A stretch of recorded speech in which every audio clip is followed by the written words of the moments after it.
Le bilan, il est très positif dans le sens où cette année, depuis 50 ans, depuis 49 ans, l'événement se faisait à la salle des Rites. Le cahier des charges d'un tournoi international évoluant.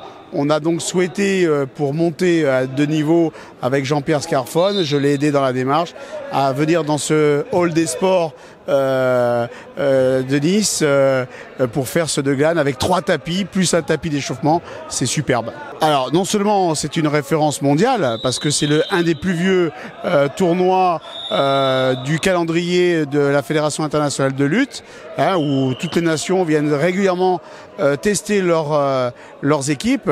Mais là, en termes de qualité, d'endroit, on monte vraiment en gamme. On prend une étoile aujourd'hui sur ce tournoi, rien que par le lieu. En fait, les équipes viennent chercher les sélections pour les Europes et puis après pouvoir aller chercher des points pour Paris 2024.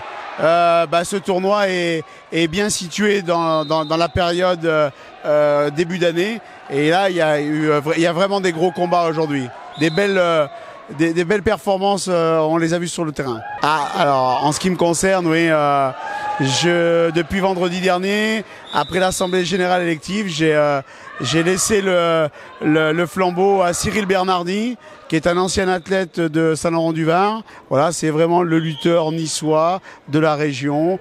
Il va reprendre tout ça. Je reste encore au bureau avec lui pour lui donner le chemin et l'aider à travailler sur certains dossiers, sur tous les projets que le Stade Laurentin a. Alors, dans la région, en termes de lutte, cette année, bon, bien sûr, le World Series, après le Deglane, le World Series à Saint-Laurent-du-Var. Il va y avoir les championnats de France de beach wrestling à Toulon, qui sont organisés par le club de la Seine-sur-Mer. Il va y avoir le Beach Tour qui est organisé par la Fédération française de lutte, qui commence un jour avant le World Series. Le passage se fait à Saint-Laurent-du-Var avec les écoles.